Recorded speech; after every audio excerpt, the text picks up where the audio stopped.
No,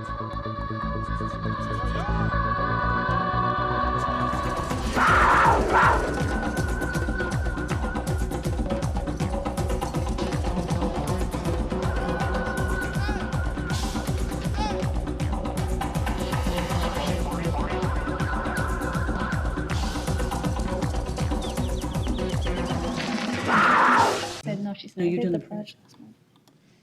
Good evening, everyone. Welcome to the August Sholo Unified School District Board meeting. And for all of our parents and our students out there, welcome back to school. I hope that our first week of school was a good one. I hear from everyone that it was. So this evening, our invocation is going to be done by Mr. Shadhousley and our Pledge of Allegiance by Stacy Anderson. I pledge allegiance to the flag of the United States of America and to the republic for which it stands, one nation, under God, indivisible, with liberty and justice for all.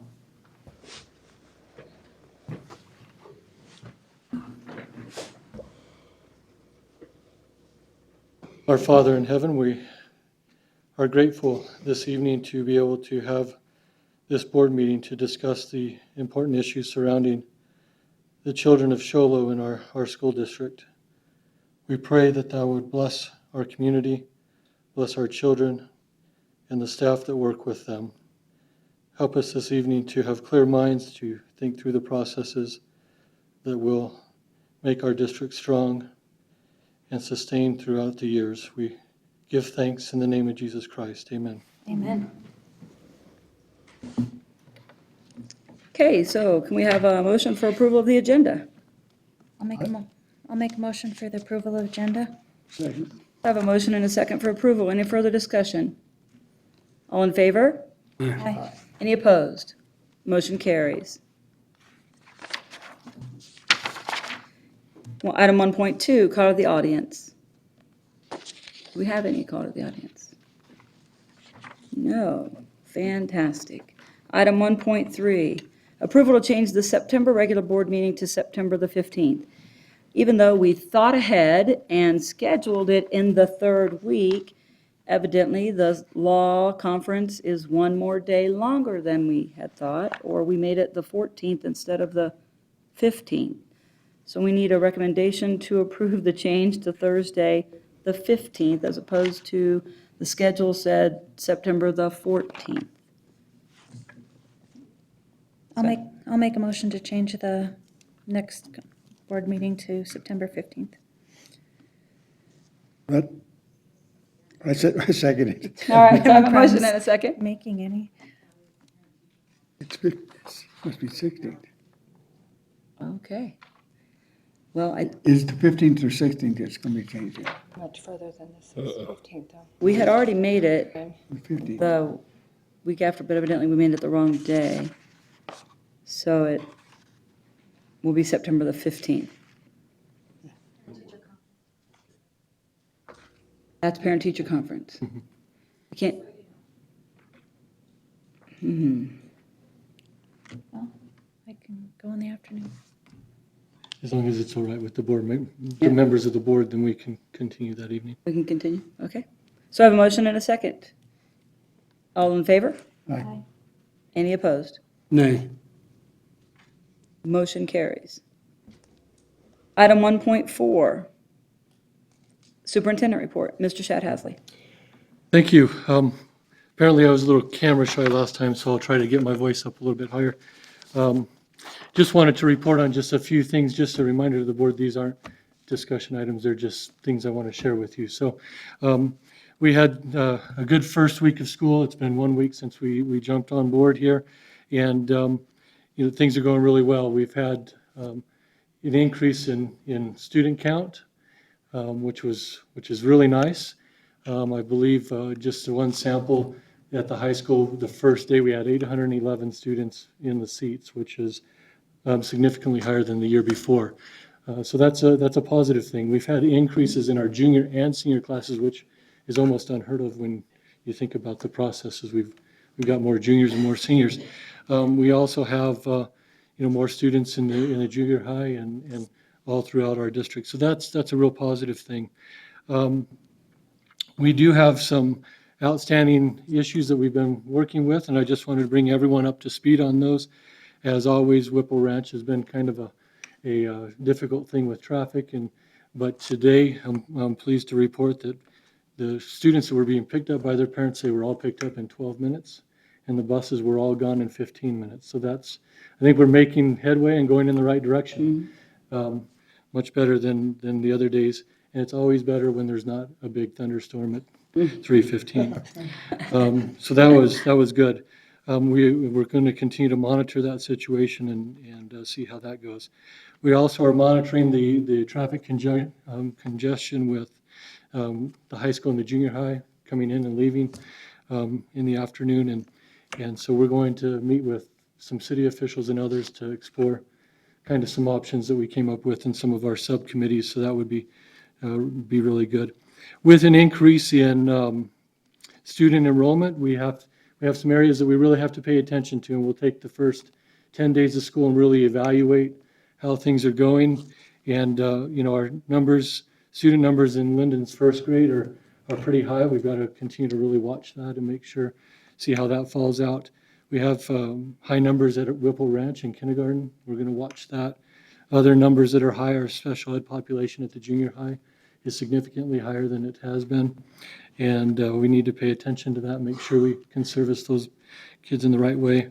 And then some of our sections in high school with the increased numbers are experiencing high class sizes. So we're really looking at that and making sure that we're on top of that. And as 10 days roll around, the withdrawals of students who didn't return to school and others, we'll know exactly where our numbers are and how to react to that. So that's kind of where we are with our first week. So You'll give us a follow-up report on that absolutely. next month or the month after? Yep, probably next month we'll give you a rundown of all the first month of school. So Okay, Thank you. thank you. All right, item 1.5 for future board agenda items.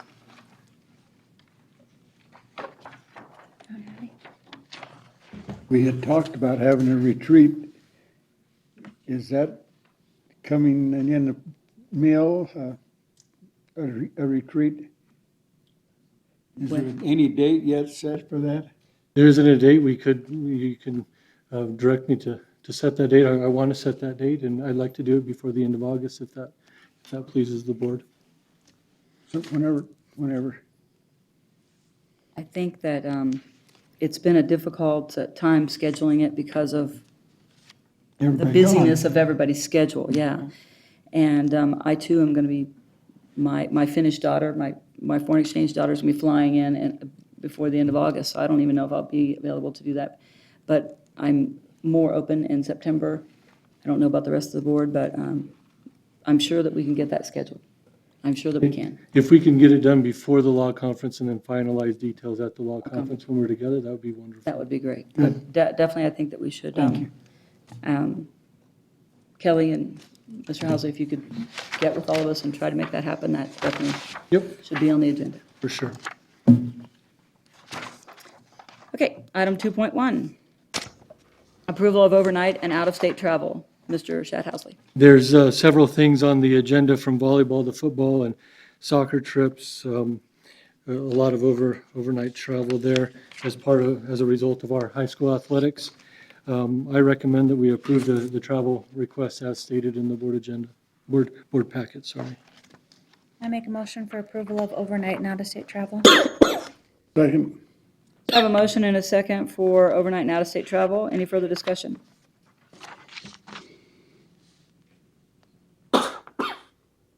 All in favor? Aye. Any opposed? Motion passes.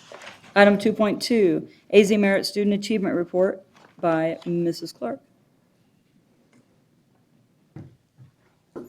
I have it here.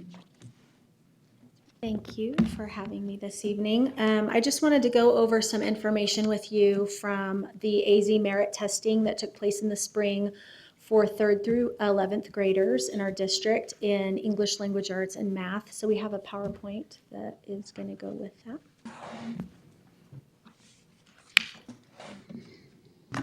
Okay, so the first thing the scoring for AZ Merit, maybe you're traditionally accustomed to the scale scores for AIMS. The AIMS scoring criteria was set in terms of student mastery of concepts. So in contrast to that, AZ Merit is reported actually as a measure of student proficiency in a certain skill set. So what you have in front of you is it's considered a passing score if the student is proficient or highly proficient in that area, or a not passing score if they are partially or minimally proficient. And so we'll kind of talk about that scale as we go through. I wanted you to have reference to that. Throughout the presentation and what we saw from the State Department, the scores are reported as whole number percentages. So in a little bit, when I show you like a whole group of scores at once, it might seem like in some places you might notice that the scores don't add up to quite 100, or sometimes they add up to 101, and that's just due to rounding, because we're rounding averages of percentages as whole number percentages. Thank you for explaining that. Okay, so areas to celebrate.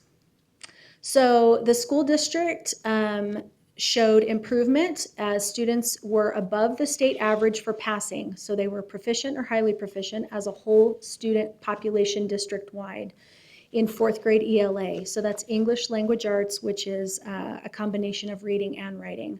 So you can see that we were above the state average 3% in fourth grade for English Language Arts and 7% for math in fourth grade. So hats off. That was a good work by the staff there. In seventh grade, we saw an improvement in our English Language Arts with an increase of 3%.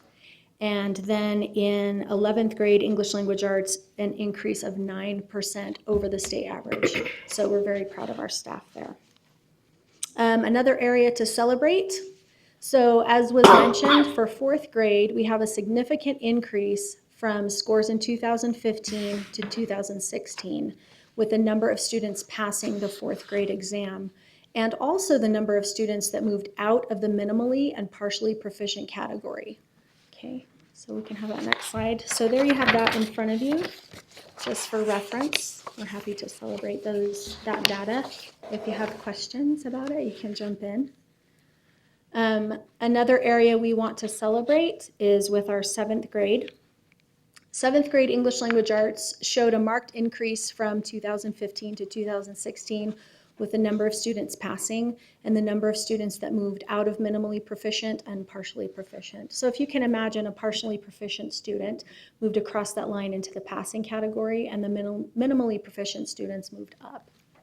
Okay, next slide. So there's the Moved up significantly. data there. That's really,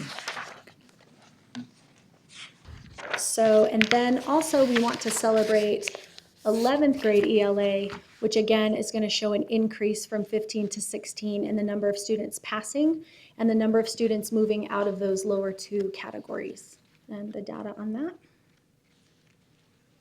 for your review.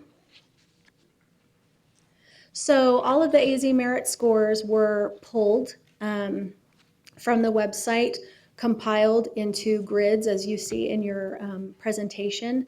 And we also did 2 comparison studies. So we have the hard data as reported by the state. We did a comparison from 2015 to 2016 to show growth or deficiencies. And then we did a comparison with our own internal assessment system against the state scores. And the administrative team reviewed this data, and I want to talk to you a little bit first about the evaluation. So we evaluated the data, and these are some areas of concern that we saw. So in most grade levels and content areas, the percentage of students in that low category, that minimally proficient category, reflects 1/3 to 1/2, or in a couple of cases greater than 1/2 of the total student population in the district. So a little bit of difficult things that we need to look at here. So if we can have the next slide, please. For example, in 3rd grade English Language Arts, we see that 51% of students were in that minimally proficient category, and 61% of students did not pass the ELA exam.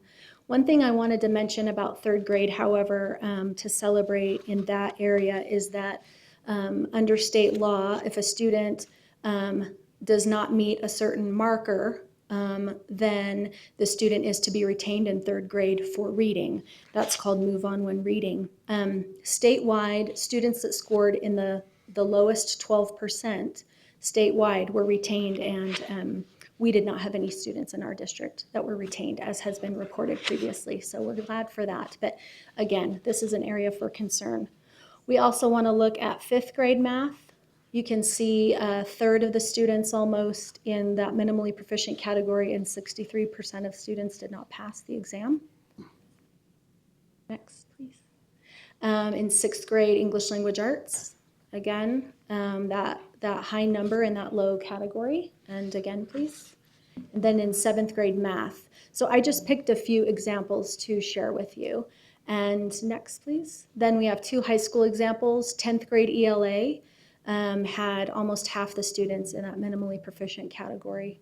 And then high school geometry, again, a very high number. So this, again, is an area of concern that the admin team pointed out. Area of concern number 2, our secondary math scores. So math scores for grades 6 through 12 were well below the state average for a percentage of students passing. And also this group of data includes some of the most stark comparisons of students passing compared to those scoring in the minimally proficient category. And we have a slide about that information for your information so you can see that. Specifically, we're looking at those grade levels 6 through basically 11. Yeah. Okay, so next, please. So some conclusions. So once the administrative team evaluated this data, we came to an analysis. And essentially what we have is a discrepancy between our curricular framework, our district-approved pacing guides, the resources, those materials approved by the district for use in classrooms on a consistent basis, and instructional practice. If we think about curricular framework, this is in regards to the Arizona's college and career ready standards and when those standards are going to be taught within the semester or the school year. Resources is, things like anthologies, leveled readers, novels, textbooks, online supplements, those things. And then instructional practice, we refer to that as those strategies which we use to bring the students into proficiency. So we have those 3 kind of little chunks within the framework of our district. So specific to ELA, we've determined that there is a lack of consistent reading and writing strategies and assessment to support the use of informational text. So if you think about language arts as a 2-pronged assault, with regard to reading, you have informational text and literary text. So with regard to literary text, our students are holding their own. It's that very technical informational text that we feel like there's some inconsistency there. And then also specific to math, K-5, we felt like there's a lack of content-specific knowledge with math itself in terms of our staffing. And then 6-12, we were looking at that component in addition to maybe some engagement strategies that are lacking. So those were our conclusions. And I'm going to turn the time over to Mr. Housley, who's going to talk about implications. If you don't mind, I'm going to go right down there so I can face you and not feel awkward.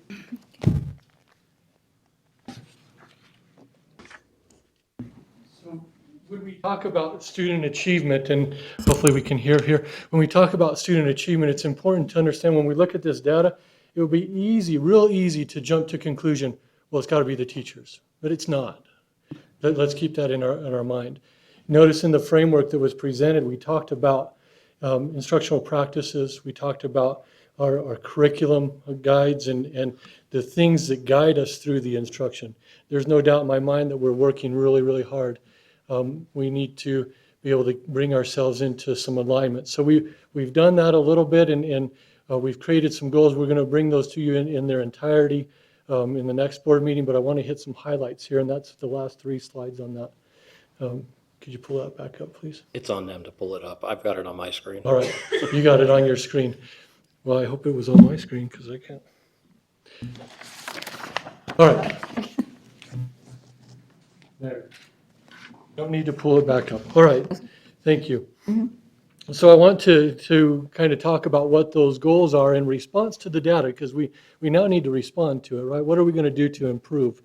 And so I just want to go over just some brief things so that you understand that. We are going to begin in the next month to create an exploratory committee to consider our curricular options for the district. We have to bring ourselves in alignment K through 12 in order to get good scope and sequence and movement from a kid who starts in kindergarten until they graduate in high school. What does a kid in Show Low look, and what do they look like, and what do they have when they leave our school system? So we're going to create an exploratory committee with administrators and teachers alike to explore some of the options that are out there to help bring us in line with the Arizona College and Career Readiness Standards. It's a real extensive process, so they're going to explore and then give direction, and we'll make that committee will bring recommendations back to the board when they feel they're ready to do that. So we started last year, and we're going to start to accentuate this a little bit more, the inclusion of professional learning communities, or PLCs as they're usually referred to, district-wide. We've instituted a plan to get those going in our kindergarten teams all the way through our classes up in the high school. So those are taking place right now. And inside those professional learning communities is where discussion will happen about curriculum, about student achievement, about where they are now. For the lack of better terms, we're kind of operating right now in Show Low schools like we're playing a football game without the scoreboard on. And at the end, someone just tells us what the score was. We don't know if we were behind or ahead up until that final play. So we're going to turn the scoreboard on, and we're going to make adjustments as we go through the year, not be reactive, from what we come up with later on. Inclusion of professional development district-wide. We're looking at the needs of our teachers. How can we develop them and give them the tools to strengthen them in their profession? We've got great teachers. I have no doubt about that. I've seen them in their classrooms. They're doing good things with their kids. We just have to continue to give them tools in their toolbox to be strengthened. And then one thing that we've done to unify our lesson planning and our lesson delivery, Madeline Hunter has a process called Essential Elements of Instruction, and we've taken pieces of that we feel are key components, and we're asking our teachers to utilize those in their lesson structure, and so that's been rolled out already. And we should see some gains just by that. A couple other things, and we'll go through these. We're going to have we're working on implementing consistent reading and writing strategies and assessments to support informational text. That was one of the highlights that Becky had. Implement reading interventions, including targeted student participation. Implementation of professional development, content specific. K-5 teachers need something different than 6-12 teachers, and we're looking to be more specific to them. Implementation of tiered math interventions, small group, online resources, and other things that we have available to us in the district. So those are just some of the things that we've talked about. We have intervention goals. We have math and English language arts goals. We're looking to, just a brief finalization of that, we're looking to increase this year is a good baseline for where we're going next year. We're hoping to increase the proficient and those in the passing area by 10%, and we're also looking to move those who were in the bottom percentage by 10% also. So that's kind of an overview of where we're at with our results, AZ Merit results. So any questions, Becky can answer some. Thank you, Mr. Housley. Any further discussion on that? I just wanted to say I really appreciate you putting this together and letting us know exactly where we're at. And the whole time I'm thinking, oh boy, we've got some things we need to fix, and how are we going to fix them? And really appreciative of the fact that you have some strategies in mind already and beginning to implement that. I think that's great, and it's a testament to how well you guys do your job. I really appreciate that. Thank you. Thank you, Becky, for putting it together. I know it's a lot of work analyzing all of that data and putting it all together, so thank you very much. All right, item 2.3, approval of Arizona Youth Partnership, choosing the best journey at Sholo Junior High and High School. Mr. Housley. Choosing the Best Journey is a group of lessons helping students from a whole lot of different, array of different things, from self-discipline to courage and honesty and other things like that. It's a good program. I recommend that we approve the use of that.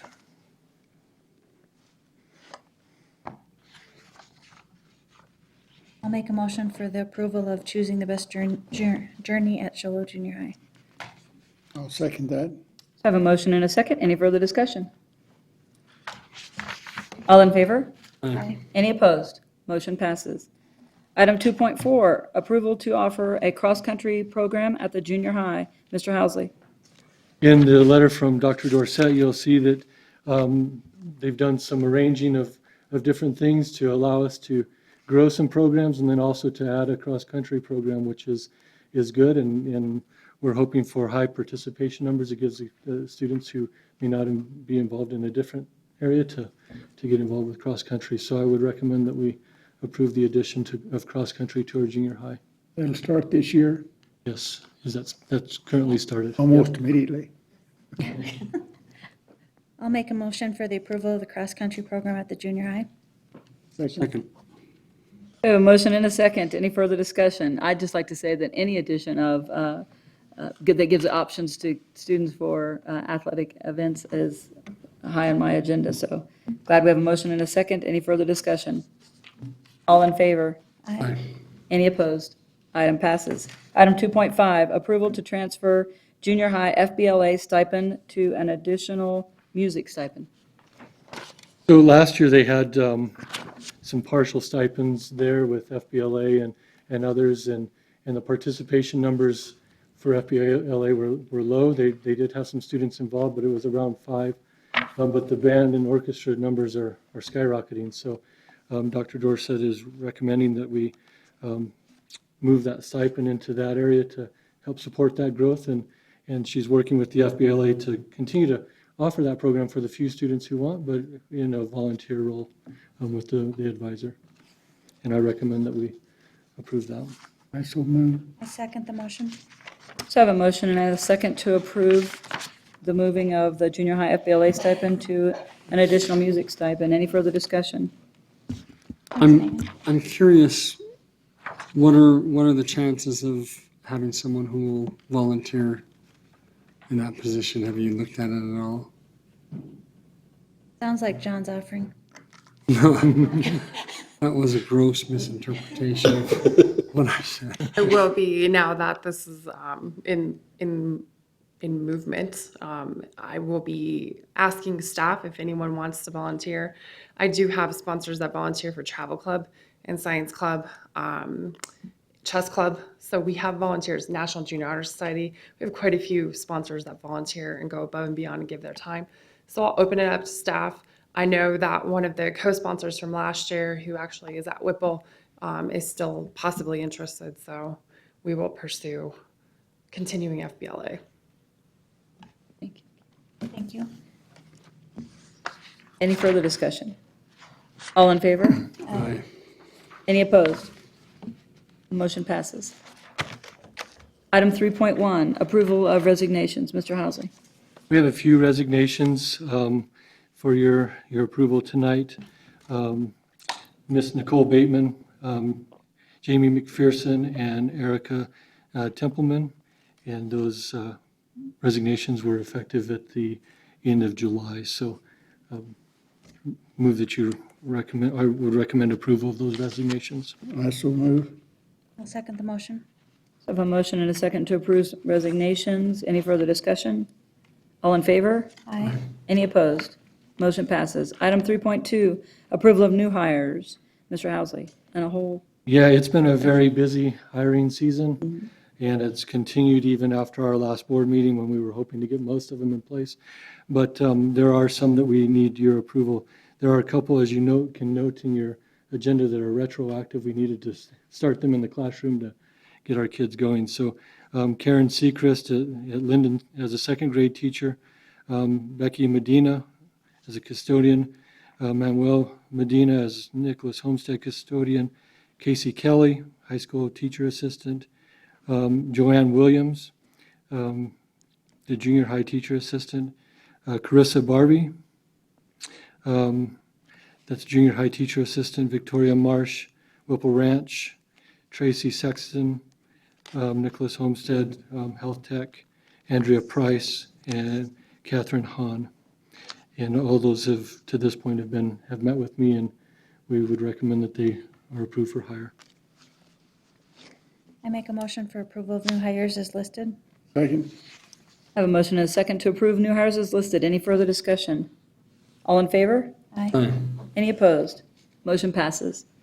Approval of certified and classified substitutes. Mr. Housley. We have a couple certified and classified substitutes, which we always need substitutes. We're grateful for them doing that, and I probably will mess this name up. I apologize. Ruth Miriyangwa. And Miyagawa. thank you, Mr. And Andrea Price, and then also Marion D. White is a classified food service substitute. And I recommend that we approve them for. I so move. I'll second the motion. I have a motion and a second for approval of certified and classified substitutes. Any further discussion? All in favor? Aye. Any opposed? Motion passes. Item 3.4, approval of stipends and volunteers. Okay, we have a few here. Sandra Bird, Krista Rask, Nathan Adams, Mark Chavez, Monty Maxwell, Trent, Kimi, is that right? Kime, sorry. Brian Maxwell, Colby Maxwell, Mike Hall, and Jerry Butler to split for high school cross country. Also as volunteers, Todd Lee, Steve Vaught, and Vincent Manning. I would recommend that we approve these as presented. I so move. I'll second the motion. I have a motion and a second to approve stipends and volunteers. Any further discussion? All in favor? Aye. Any opposed? Motion passes. Item 3.5, approval to change NAVIC career tech position from an 11-month to a 12-month position. Mr. Housley. This was a position that was actually changed from 12 to 11 not too long ago, but with new regulations and guidelines from CTE, it's become necessary to have that as a 12-month position, and I recommend that we go ahead and add that additional month to that. I so move. Second. I have a motion and a second to change the NAVIC career tech position from 11-month back to 12-month. Any further discussion? All in favor? Aye. Any opposed? Motion carries. Item 3.6, discussion concerning ESI retirees and substitute pay rates. Mr. Housley. So I'm going to give Mr. Greg Schubert here a little bit of time. We were asked by the board to explore this in a previous board meeting and kind of just give you an update of where we stand in relationship to other districts around as far as our ESI retirement pay and also our substitute pay raise. I will just say that as far as our substitute pay rates, we're a little bit higher than some and just a little bit lower than some. In some areas we're the highest, and so it depends, classified, certified, long-term, short-term, whatever it is. But we're right smack down with the middle and all the districts around us. And I would venture to say most of the districts in the state, knowing the districts in southern Arizona and where they are, it's pretty comparable. So we're pretty good there. With our ESI, I'll let Mr. Schubert just talk about that just for a minute. So as you know, in our board policy, our ESI payment is 73% of their final salaries. I reached out to the business managers up here in the mountain, and the information that I got back from Snowflake. They are paying 80% for the first year that they go with the third-party contractor. Then they are bringing them back to the district at 75%. They actually bring back their employees, their retirees after the 1 year time period spent away. And so when they bring them back at the 75%, are they offered benefits at that point? Yes, in Snowflake, yes. In Holbrook, let me get to his notes because he actually wrote quite a bit. The first year that they go to a third party, Holbrook pays 85%. After their second year, they can stay with the third party and return to the district at 85%.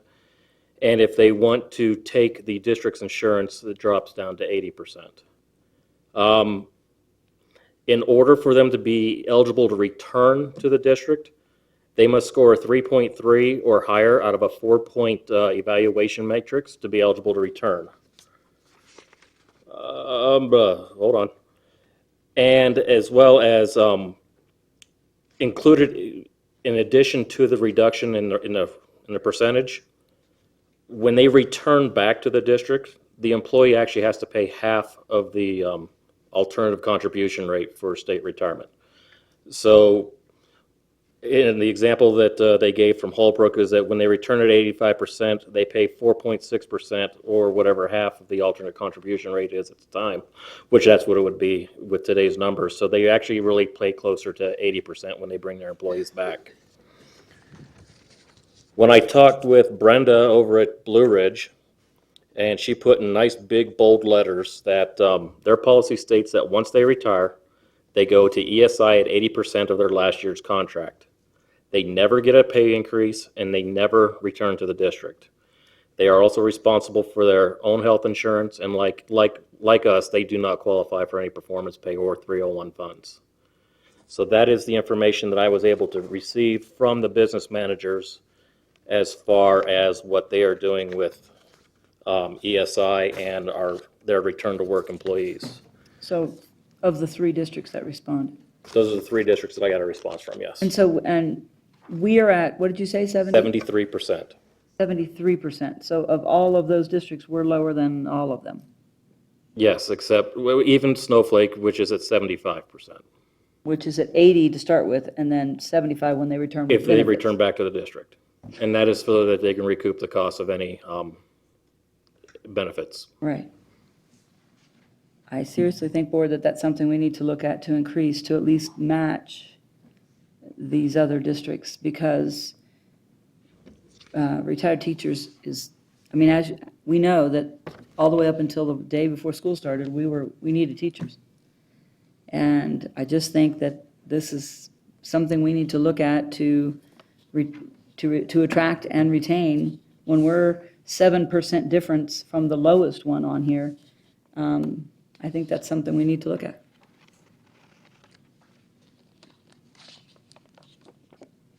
So you also asked about substitute pay rates. Mr. Housley briefly touched on this. So let me go ahead and give you some actual figures.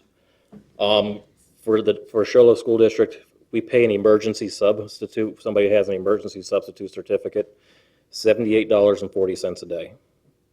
Our regular sub rate is $88.05 a day. And after 20 consecutive days, they move to a long-term sub position. At that point, we give them an extra $100, plus then we also pay them $120 a day while they're on a long-term sub. If our substitute is a Show Low Schools retiree, we pay that substitute $129.98 a day. And once that Show Low retiree goes on to a long-term status, they also receive that extra $100, and then they are paid out at $160 a day. So you asked for some comparisons, and I got 2 responses on this one. The first one was from Blue Ridge. They pay their emergency substitute at $70 a day. And anybody with a regular substitute certificate, they pay at $80 a day. And after 15 consecutive days, they move to a long-term status at $172.23 a day. So that is what Blue Ridge is doing. The other piece of information I got was from Heber Overgaard. On an emergency certificate, they're paying $70 a day. And if that sub goes to a long-term status, they're paying $90 on that emergency certificate. On a regular substitute certificate, they're paying $80 a day, and once that moves to long-term, they're paying $110. And their time frame to go from a regular sub to a long-term sub is 15 consecutive days. As of July 1st, they were actually planning an increase. So their emergency certificate was going to go up $10 to $80. Their long-term sub was also going to go up $10 a day to $100. And the same with their regular certificates.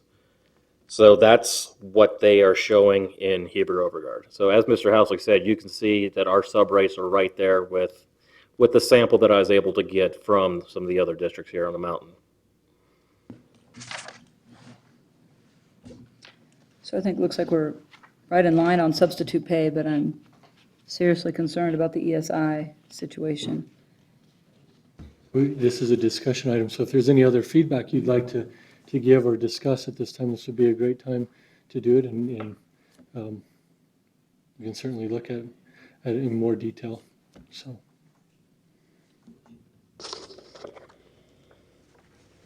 Anyone else think that this ESI situation is something we need to look at?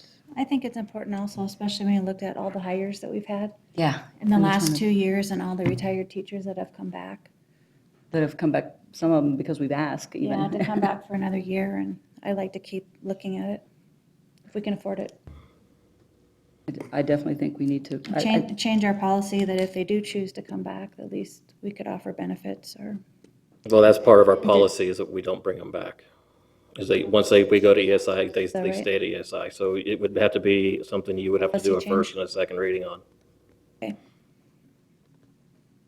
So, Greg, why don't you come back to us with some numbers to have us, match at least the minimums of what these other districts are doing, keeping them on ESI, and then what it would mean to us financially if after the first year we bring them back, what that would mean before we look at doing a policy change. If you could do that, please.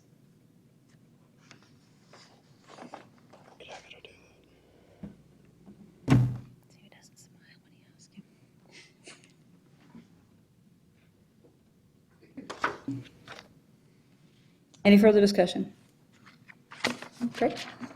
Item 3.7, discussion and possible approval of stipends for Beth Marsh and Farrell Adams for their service as interim superintendents from January through June of 2016. Mr. Housley. This is an item for the board to discuss. This was the service that was rendered during that time frame before, in the interim between superintendents and me coming on board. So I will just open that up for your discussion and your, as it says, the recommendation is at your discretion, so.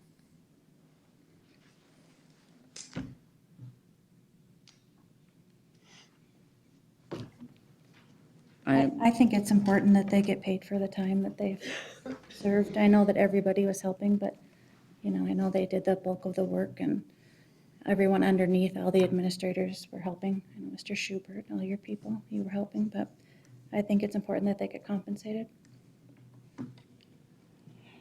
It doesn't say each. It does say each. What? It says that we're recommending a stipend for each of them, yes.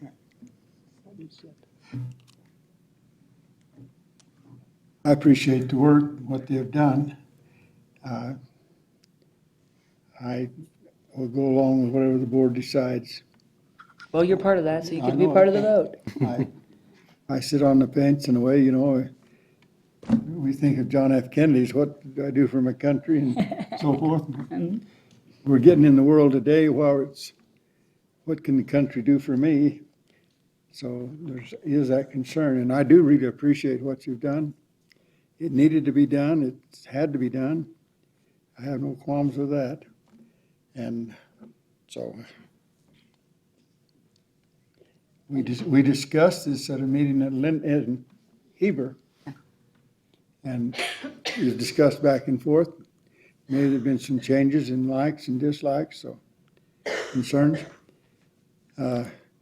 There's many that stepped up and helped. Greg Schubert over there, he did more than any of them.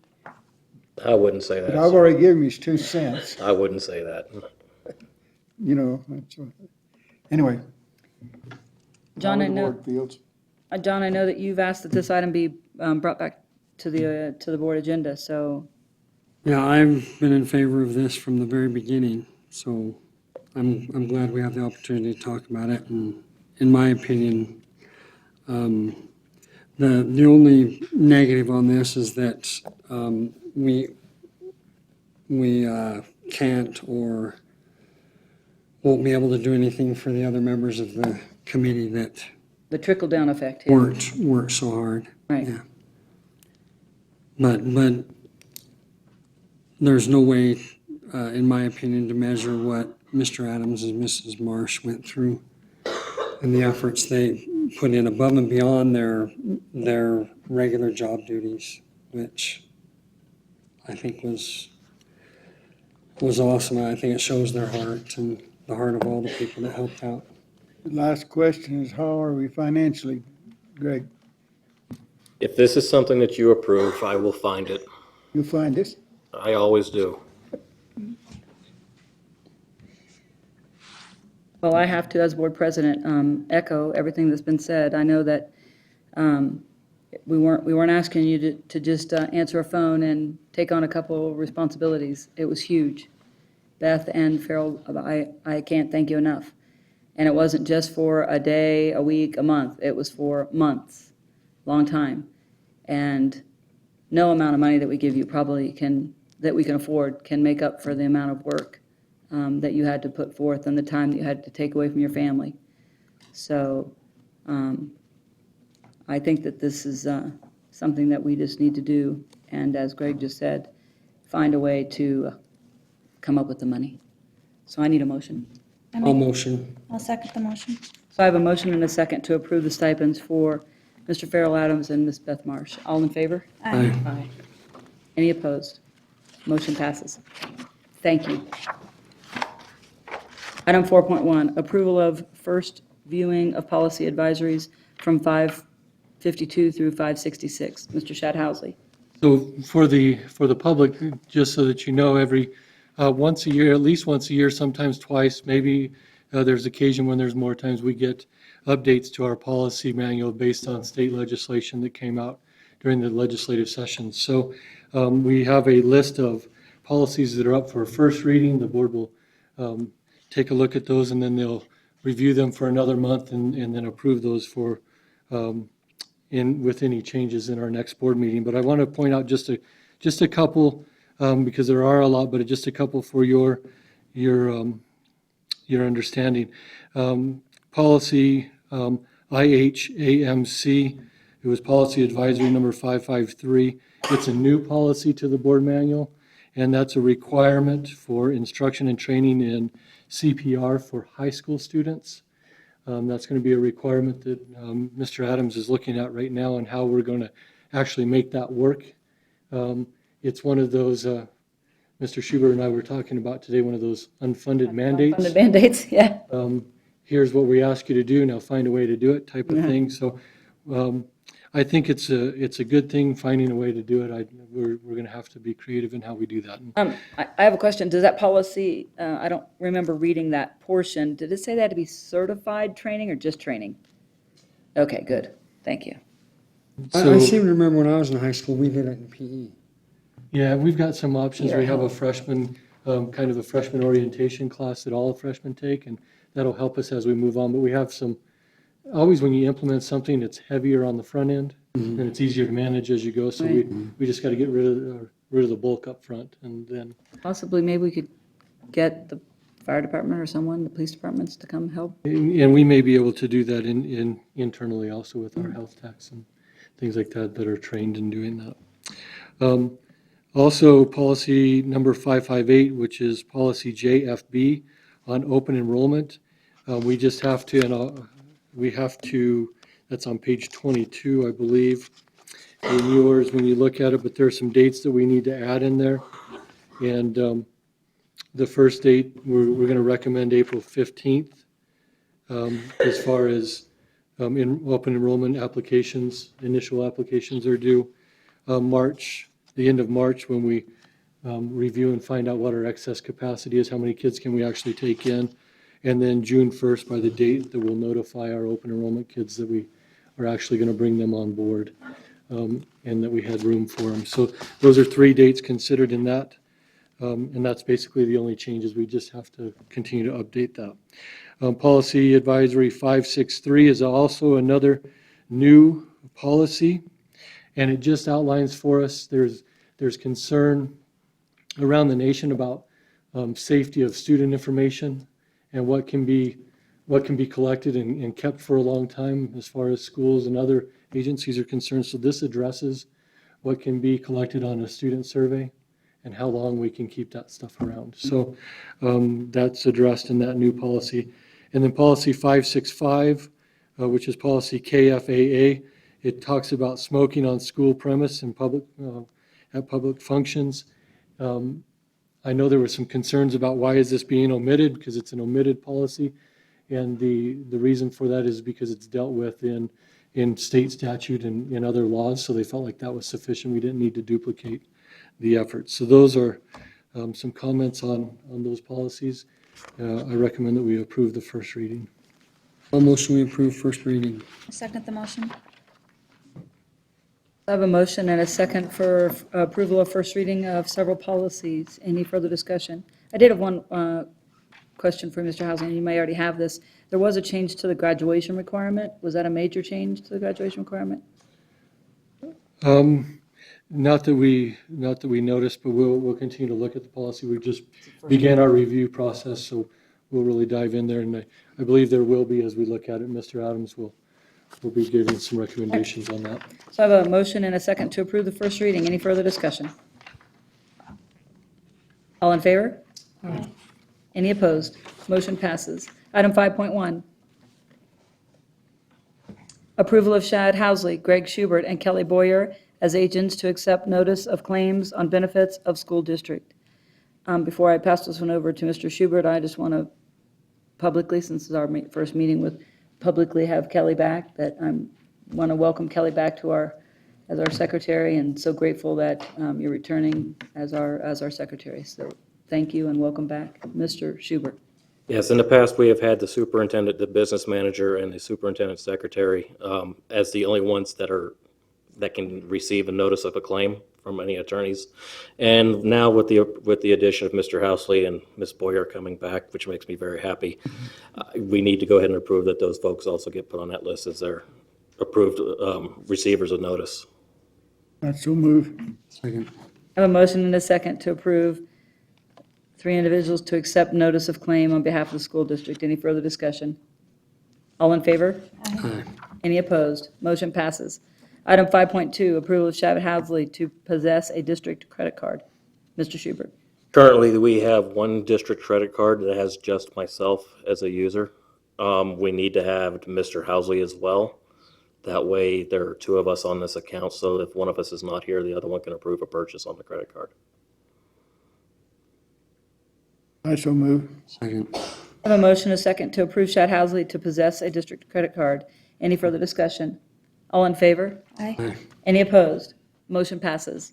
Item 5.3, approval of food program permanent service agreement. Mr. Schubert. Every year, we have to do the permanent food service agreement. I don't know why they call it permanent when we have to do it every year. I wondered the same thing. but Inside your packet is the annual food service, Annual permanent. the annual permanent agreement. So it's just there for your approvals tonight.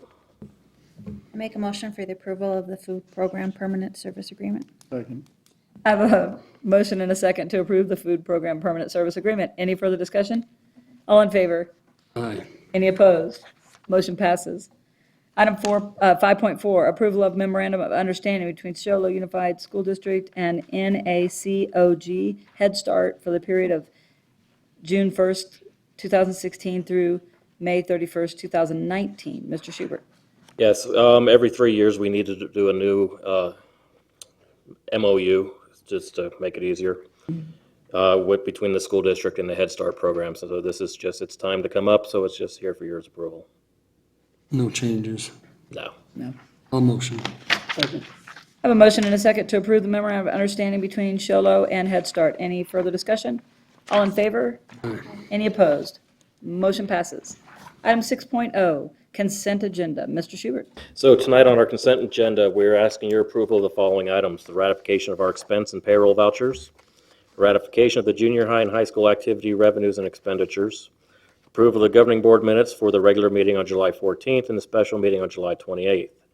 Approval of the following donations. Sonic has donated 52 $5 gift cards to Sholo Junior High valued at $260.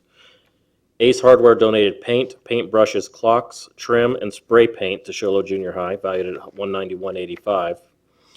Home Depot has donated some shelves, pots, a clock, lettering, and paint to Sholo Junior High valued at $200. S'more Stuff has donated 2 bookshelves to Sholo Junior High valued at $100. Miss Elizabeth King donated a desk to Sholo Junior High, which was valued at $350. Keith Dunford donated $250 for Sholo High School Film and TV classroom. And Mr. Bill Harris donated a rejuvenated green and gold wagon to Sholo High School, valued at $150. So we bring these tonight for your approvals. I so move. I second the motion. So I have a motion and a second to approve the consent agenda. Any further discussion? I'd like to thank all of our local businesses that had donated these items and our community. Always so generous. Thank you so much. Any further discussion? All in favor? Aye. Any opposed? Motion passes. Item 7.0, I move adjourn. adjourn. I second the I have a motion. motion and a second to adjourn. Any further discussion? All in favor? Aye. Any opposed? Motion passes. Have a good evening. Those of you who came, thank you very much.